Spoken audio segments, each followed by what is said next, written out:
กินอาหารเวียดนามแต่ผมรู้ว่ามันอาหารประเทศใดต้องมาลองเลยต้องมาลอง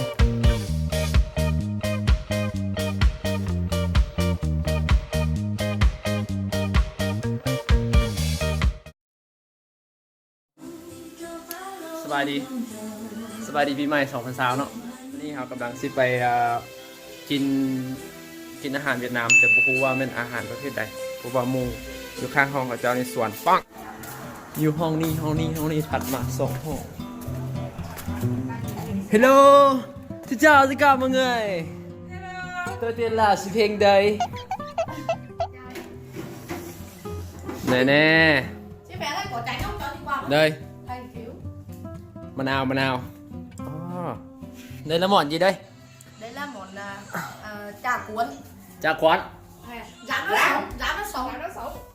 hả rán rau sống รามเราสงอันนี้แม่นเมนูรามเราสง Okay. เสิร์ฟอันนี้เนี่ยมีจากขวัญได้ chứ béo này đổi cho ít lại cái này nhá เปลี่ยนอันนี้จริงงามเลยจากขวัญภาษาลาวแม่นอย่างพอได้ฮู้บอกได้เด้อเนี่ยนะบ้านเฮาเองเพิ่นลืมแล้วมีมะแตงได้มีข้าวปุ้นมีผักกับแล้วก็อันนี้ภาษาเวียดแบ่งกวนไว้พันนึงเอามาเด้อจากขวัญเวียดนามเมนูนี้กินได้ที่เวียดนามเท่านั้นเอาขวัญใส่จมูกพร้อมต้องเพิ่มใส่ยังใส่ไหมอันนี้กินกินน้ำมันเย็นค่ะน้ำมันอะไร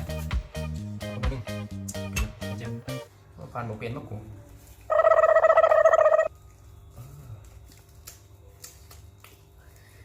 đây hòm vào đây ăn đâyกินđây băng làm cái này cay mới được thịt đó ngon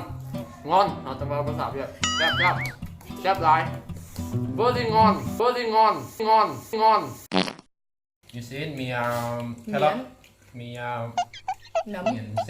ส้นกระปุ้นเหมือนเส้นอย่างเส้นร้อนเนาะเส้นร้อนมีแครอทแน่มีหอมแน่มีเห็ดแน่ hay lạ này แซ่บหอม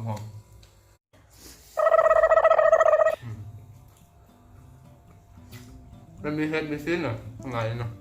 Okay. thôi em chậm đi em đẹp ปังครับกินน้ำซาเวียดแน่มันใจดีได้มันชวนมากินนะจุงเนาะเนี่ยจุงหนี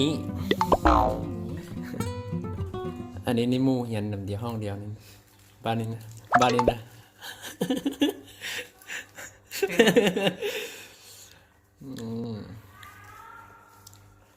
sát một được đấy thế nào xếp không very safe bây giờ đây là một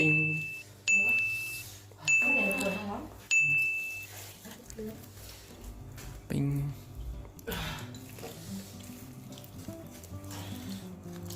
ตรงได้ใช้2 อันแล้วมันได้ให้ไก่ไม่ดูแดกđây 2 อันem bò bùn nó chứ rồi ôi thôi chỉ sợ là miệng to quá khắm như vậyใช้2 อันมันเตะหอมnhư đấy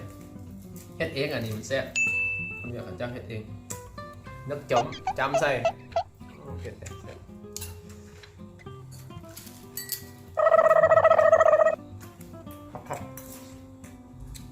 มันจ่องđi không làm không có xào Việt đây đi không làm có xào Việt phải ha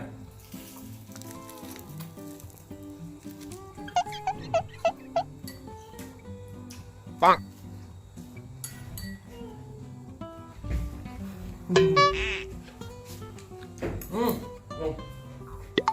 đúng rồi có kim được chiên nhau gớm á ngon ngon nha có đây gớm rồi rồi ถือว่ามืดเนาะจบไปครับนี้xin cảm ơn chị Hiền và em gái Việt Nam คือว่าผมมีอย่างไรเนาะวิดีโอนี้มีแต่มากินอาหารน้ำมูเวียดเขาจะซื้อมากินผู้ใดถึกใจก็กดไลค์กดแชร์ให้หน่อยกดคอมเมนต์หน่อยว่ามักหรือว่าบ่มักเดี๋ยวใดฮะนะไอ้ถ้าติดตามมาเนอะ2,000 ซาวนี่ที่ตั้งใจเฮ็ดวิดีโอออกมาหลายๆเป็นต้นเป็นวิดีโอเกี่ยวกับอาหารเวียดนามนี่แหละลองพาติดตามมึง Okay. บ๊ายบาย บ๊ายบาย บ๊ายบาย บ๊ายบาย